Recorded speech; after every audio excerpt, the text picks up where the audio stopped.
이번 영상에서는 유기농에 대해서 얘기를 해보려고 하는데요.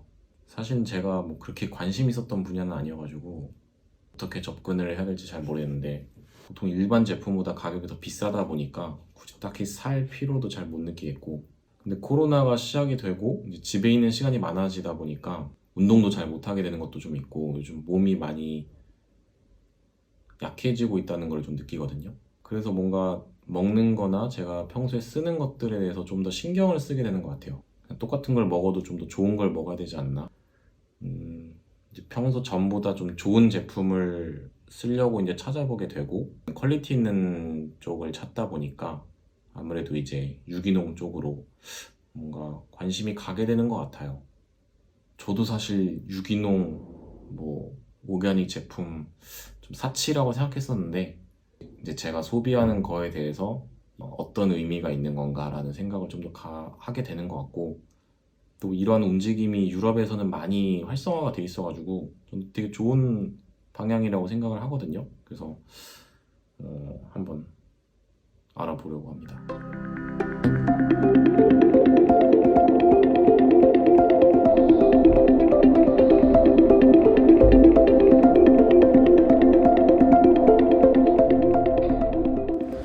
근데 확실히 뭐 프랑스를 포함한 유럽 자체가 이런 유기농 제품 또는 오르가닉 제품 이런 거를 이제 프랑스에서는 보통 비오라고 표현을 하는데, 이런 거에 대한 관심도가 더 많은 것 같아요.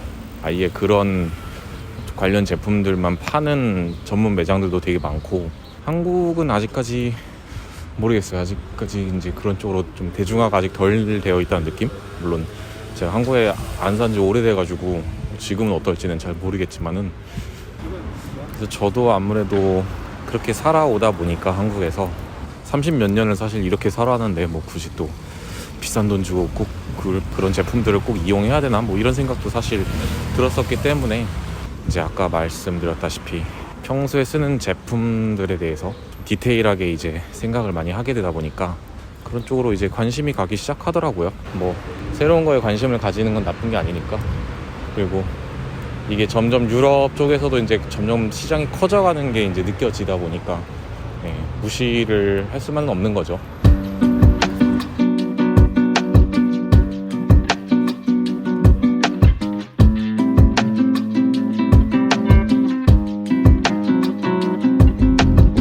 얘네들이 프랑스 음식이랄 게 사실 별거 없잖아요. 저희 살아보면은 맞아. 그냥 샌드위치 먹거나 아니면은 얘네들이 매일 먹는다는 요리는 그냥 원재료를 그냥 사서 별 조리 과정 없이 먹는 게 그게 프랑스식인데, 그래서 그게 자연주의 식사라고 해가지고 이제 유행을 타는 거고, 그러다 보니까 얘네들은 원재료의 어떤 하나하나의 그 의미를 되게 크게 봐서 조리법보다는 그 재료가 어디서 농작이 됐고, 그리고 그거를 어떻게 보관을 해가지고 이렇게 식탁까지 가져오냐, 그거에 대해 더 신경을 많이 쓰다 보니까 다양한 품종에 관심을 갖게 되는 것 같아요, 사람들이.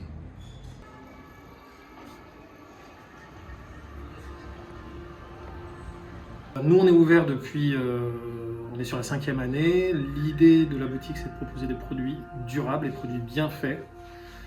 Pour être chez nous, il faut que le produit soit bio, soit éthiquement responsable, soit localement produit ou upcyclé. Voilà, donc le produit, il faut qu'il y ait un de ces critères-là. Il faut qu'il soit bien fabriqué. Relativement simplement, c'est ce qu'il faut. L'idée, c'est de proposer des produits qui se respectent, qui respectent la nature. En France, c'est assez particulier. Il y a une plus grande demande, une beaucoup plus grande demande, et il suffit juste de voir de nos jours, maintenant il y a toujours un très bon indicateur pour ça, c'est ce que veut faire la grande distribution.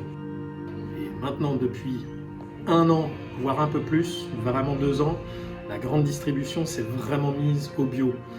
C'est quelque chose de particulier, en tout cas il y a un intérêt, et toujours quand il y a l'intérêt de la grande distribution, ça veut dire que le mouvement a de l'importance. Et ça, c'est mon point de vue, et je trouve que ça c'est important.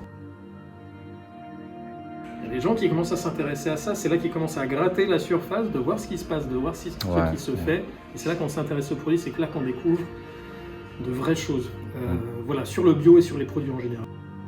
Il y a 4 ans, quand on a ouvert la boutique, il y avait 80% des marques qui n'étaient pas présentes. La majorité n'existait même pas. Donc il y a plus des 3/4 des produits qui sont ici qui sont nouveaux depuis l'ouverture de la boutique. C'est vous dire à quel point le secteur a changé. Le shampoing solide par exemple, il y avait très peu de marques qui existaient au début. Depuis, on a pas mal de marques qui se font concurrence, qui sont plus exigeants, qui augmentent leur niveau d'exigence et qui font que le produit devient plus intéressant, plus compétitif aussi d'une certaine manière, et qui fait que il n'y a pas un seul produit sur le marché qui, de toute façon, c'est le seul qu'il y a de disponible, donc on est coincé avec. Là, on a quand même énormément d'offres. C'est vachement intéressant de se faire.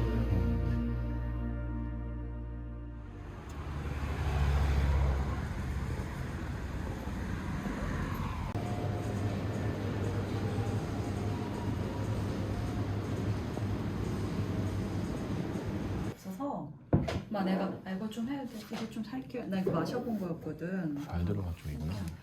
그래서 이 와인은 일단 라벨이 너무 독특해가지고 먼저 눈이 갔었고, 내추럴 와인 추천해달라고 하니까 바로 이거를 추천을 해주더라고요. 그래가지고 소리 좋았어. 자, 그래서 세 개가 있는데 뭐부터 먹어볼까요? 짠.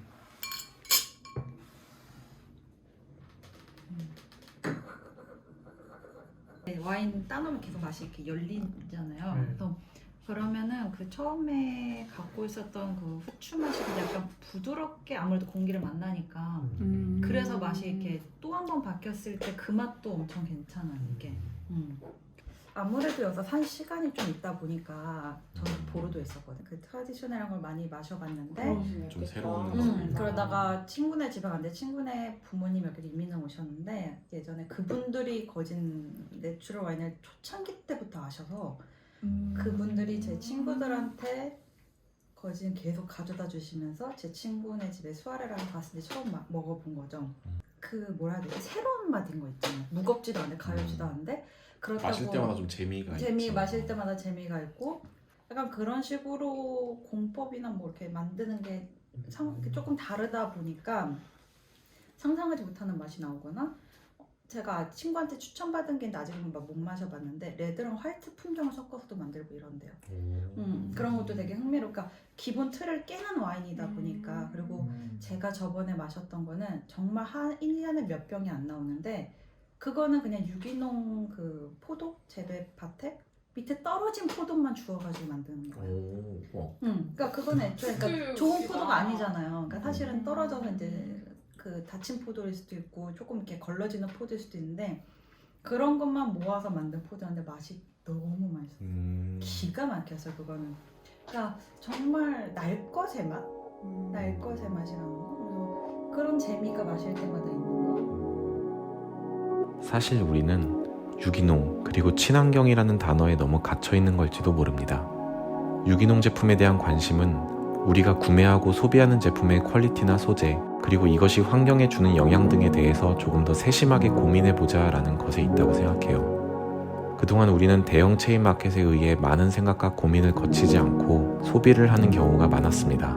오늘 내가 구매했던 제품이 어떤 스토리를 가지고 있고 어떤 의미를 지니고 있을까라는 성숙한 질문으로 시작해본다면 이러한 문화가 조금 어렵지 않게 다가올 수 있지 않을까요?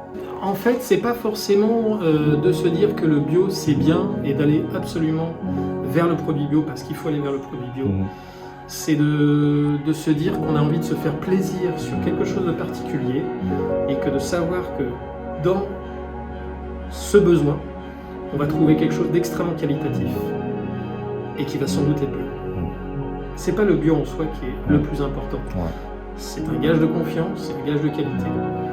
Mais c'est pour ça qu'on a fait cette boutique ici et qu'on s'est focalisé sur la qualité d'un produit, qu'il soit bio ou pas bio. C'est la partie qui est importante, c'est de proposer quelque chose de qualitatif.